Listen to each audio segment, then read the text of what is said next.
কি হয়েছে রে? দাদু ভাইকে ডাকতে যাচ্ছি। কি হয়েছে? এত চিৎকার করছো কেন? বলি তুমি কি খাতায় নাম লিখিয়েছো নাকি? বলি এখনো যদি চিৎকার চেঁচামেচি না করি তো কখন করবো?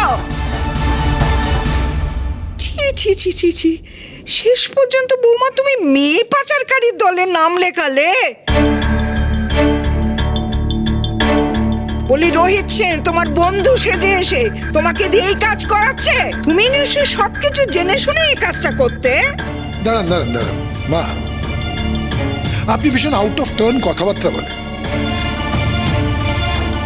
পুরো ব্যাপারটা আগে আমার কাছে শুনিনি।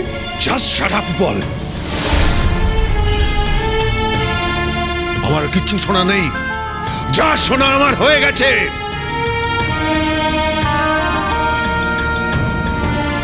এই যে বাবা, এই মাত্র টিভিতে একটা খবর দেখালো, একজন সাধারণ গৃহবধূ নারী পাচার চক্রের রমরমা ব্যবসা করে তুলেছেন, আর তার পিছনে মদত দিচ্ছেন একজন পুরুষ মানুষ। দুজন মহিলার অভিযোগের ভিত্তিতে সেই অফিসটা সিল করে দেওয়া হয়েছে। সেই ভদ্র মহিলার নাম শ্রীময়ী সেনগুপ্ত। সেই শ্রীময়ী সেনগুপ্তকে থানায় ধরে নিয়ে যাওয়া হয়েছিল, জিজ্ঞাসাবাদ করা হয়েছে। এরপরেও বলো, তুমি শ্রীময়ী সেনগুপ্তকে এই বাড়িতে থাকার পারমিশন দিচ্ছ? এখনো দিচ্ছ? আমি তো কিছুই বুঝতে পারছি না, কি হয়েছে এটা কি? আচ্ছা বাবা, আমার একটা প্রশ্নের উত্তর দাও তো। মা সম্পর্কে যে অভিযোগগুলো করা হচ্ছে, যে ঘটনাগুলোর কথা বলা হচ্ছে, তোমার কি মনে হয় ঘটনাগুলো সত্যি? এক্সকিউজ মি, ঘটতে পারে মানে? দেখতে পাচ্ছ না যে ঘটে গেছে? তোমরা তাহলে কি মনে করো যে আমরা কিছু বুঝতে পারি না, ঘাসে মুখ দিয়ে চলি? না, আপনি বুঝতে পারেননি, আপনারা কেউ বুঝতে পারেননি, আর না বুঝে আপনারা কথা বলছেন।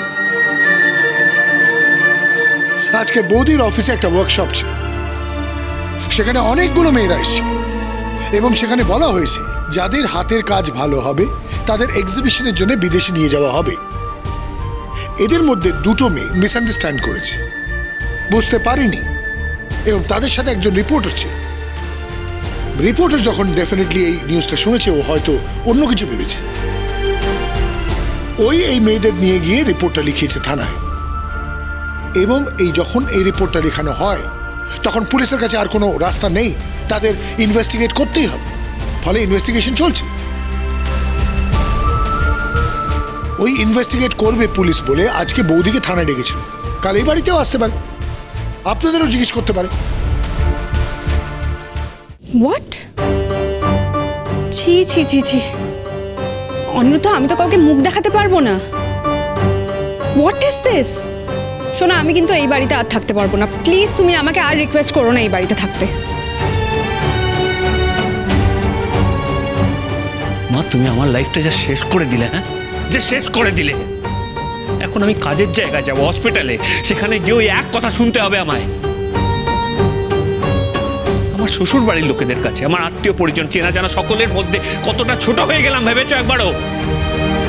আমার জন্য ছি ছি ছি ছি, এত টাকার লোভ তোমার, এত টাকার লোভ। তাহলে তোমরা সবাই বিশ্বাস করছো তো যে আমি এই কাজটা করেছি? আমি কিন্তু একথা বিশ্বাস করছি না বৌমা। সকলের সাথে আমাকে ফেলো না। অন্ধ ধৃতরাষ্ট্র তুমি আবার বিশ্বাস করবে কেন? থানা থেকে যখন এসে হিড়িট করে টেনে নিয়ে গিয়ে জেলে পুরবে তখন বুঝতে পারবে। যদিও সেদিন কোনোদিন আসে, আমি বুঝবো কোনো ভুল হয়েছে। বৌমার এসব ব্যাপারে থাকার আমি কোন রকম চিহ্ন দেখছি না। সব শেষ হয়ে গেছে বাবা, আমাদের বাঁচার আর কোনো পথ নেই। তুমি থাকো তোমার আদরের বৌমাকে নিয়ে এই বাড়িতে। আমরা এই বাড়িতে আর এক মুহূর্ত থাকবো না, চলে যাবো এখান থেকে। কোথায় যাবে? যাওয়ার কি ব্যবস্থা আছে তোমার? রাস্তায় থাকবো, আত্মীয় স্বজনের বাড়িতে গিয়ে থাকবো। বুয়া যতক্ষণ না একটা বাড়ি ঠিক করছে ততক্ষণ আমি আত্মীয় স্বজনের বাড়ি, দরকার হলে আমি অঙ্কিতার বাবার কাছে গিয়ে হাত জোর করে বলবো যে কটা দিন আপনার বাড়িতে আমাকে থাকতে দিন, এই মেয়ে পাচারকারীর সঙ্গে আমি জীবন কাটাতে পারবো না। ঠাকুর ঠাকুর, তুমি কি করলে ঠাকুর? সারাটা জীবন তোমাকে পুজো করেছি, তার প্রতিদান এই দিলে। অনিন্দ, এখন তুমি বুঝতে পারছো তো যে কে কতটা মহান, কে কতটা ভালো, আর কে কতটা নিচে নামতে পারে? ইনফ্যাক্ট আমার তো ভয় লাগছে অনিন্দ, আমি সিরিয়াসলি আমার ভয় লাগছে। আমার মনে হচ্ছে আমার প্রাণ সংশয় হতে পারে, আমাকে এনিমি ভেবে হয়তো আমাকে মেরে ফেললো। এই বাড়িতে আমি থাকবো না। রেডিও মা, সমস্ত জিনিসপত্র গুছিয়ে নাও। এই বাড়িতে এক মুহূর্ত আমি থাকবো না। পাপা, আমি আর অনিরুদ্ধ তো আমাদের বাড়িতে চলে যাচ্ছি। দেখো, আমি তো সবাইকে নিয়ে যেতে পারবো না, আমাদের বাড়িতে অত তো রুমস নেই। থ্যাংক ইউ অঙ্কিতা, এই ফেভারটা আমরা নিতাম না। মা বলেছে বলেই যে আমরা তোমার বাবার কাছে গিয়ে উঠবো তেমনটাও নয়। এনিওয়ে, আমরা এখানে থাকবো, এখান থেকে চলে যাব। দরকার হলে হোটেলে থাকবো কটা দিন, যতদিন না একটা বাড়ি ভাড়া পাওয়া যায়, কিন্তু এক মুহূর্ত এই বাড়িতে আমরা থাকবো না। তুমি থাকো তোমার আদরের বৌমাকে নিয়ে এই বাড়িতে। কিন্তু একটা কথা সাবধান করে দিচ্ছি বাবা, শেষ বয়সে না তোমাকে জেলের ভাত খেতে হয়। তোমার এই আদরের বৌমার জন্য বলে দিলাম।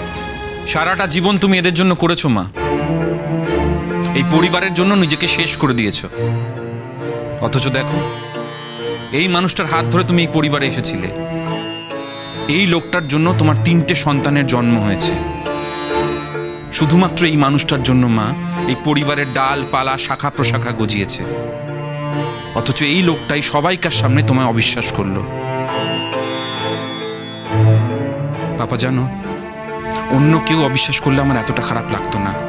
এত কিছুর পরও তুমি মাকে কিভাবে অবিশ্বাস করতে পারো? তুমি কি বলতে চাও রিঙ্কা?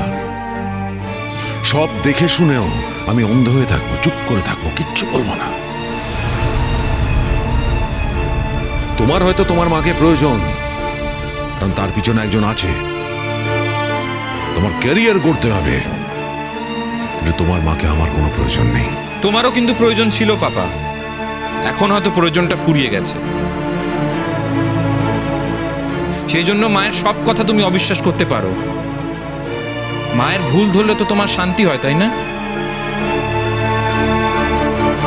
তোমার পরিবারের শান্তি বজায় থাকে, তাই তো? কি বলতে চাইছিস সুইচর্দা ভাই? একটা নিউজ হয়ে গেল যে খবরটা নিয়ে, সেটা ভুল? মানে কেউ কোনো সন্দেহ করলো না, মানে কোনো ফিশি ব্যাপার না থাকলে সেটা নিয়ে নিউজ হয়ে গেল? বাহ! দাঁড়াও, আমাকে কথা বলতে দাও। তোমাদের মধ্যে কে বিশ্বাস করো যে আমি একটা এরকম মেয়ে পাচারকারী দলের সাথে যুক্ত হয়েছি? সবাই বিশ্বাস করে, না করার কি আছে গো?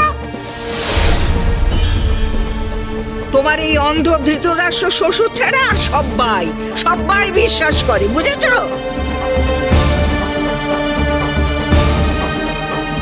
আমি আমার সন্তানদের জিজ্ঞেস করেছি,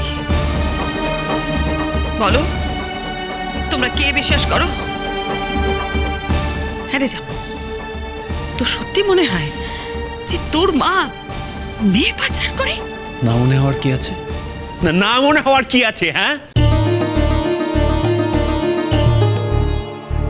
তোমার যে ধরনের বদল ঘটেছে তাতে না মনে হওয়ার কি আছে, একটু বলতে পারো? আচ্ছা দিদি, একটা খবর যখন বেরিয়েছে তার নিশ্চয়ই কোনো কারণ আছে মা, নইলে কেন বেরোলো বলো? কই আমার অন্য কোনো বন্ধুর মাদের নিয়ে তো এরকম কোনো খবর বেরোয় না মা। আমি এই সবে মেডিকেল কলেজে ভর্তি হলাম, আর এখনই এইসব হয়ে গেল। তোমার ছবি বেরিয়ে গেছে, এবার আমার সমস্ত বন্ধুরা আমাকে জিজ্ঞেস করবে, আবার এটা নিয়ে আমাকে কথা শুনতে হবে। আমি আর কোথাও যাতায়াত করতে পারবো না মা। বাহ, অসাধারণ। কপাল করে এরকম একটা মেয়ে আর ছেলে পেয়েছো তুমি। আচ্ছা, তোদের অ্যাসেসমেন্ট তো আমি শুনে নিলাম। আমার নিজের একটা অ্যাসেসমেন্ট বলি। আমি বৌদির কোনো ব্লাড রিলেশন না, কিন্তু 1 সেকেন্ডের জন্য আমার মনে হয় না, এবার কোনো দিন মনে হবে না যে আমার বৌদি এই কাজের সাথে যুক্ত থাকতে পারে। তোরা যারা এই মায়ের সন্তান, তোদের এটা মনে হলো? আচ্ছা বিশ্বমশাই, একটা কথা বলো তো, তুমি তো ওই কোম্পানির কনসালটেন্ট, তাই না? তেমনটা কি হতে পারে না যে তুমি সবটা জেনে এখন ইচ্ছে করে পুরোটা আড়াল করছো? Shut up!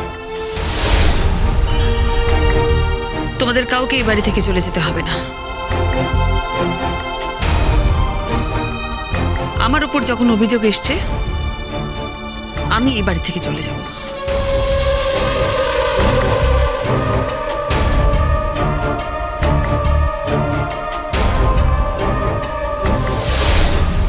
আপনি কি বিশ্বাস করেন শ্রীময়ী এই কাজের সঙ্গে জড়িয়ে আছে?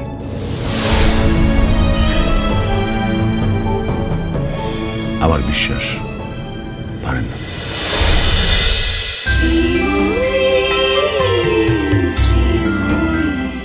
স্টার জলসার প্রিয় শো দেখার জন্য সাবস্ক্রাইব করুন আমাদের ইউটিউব চ্যানেলে এবং আপডেটেড থাকার জন্য প্রেস করুন বেল আইকন। চলো চলো চলো চলো পাল্টাই।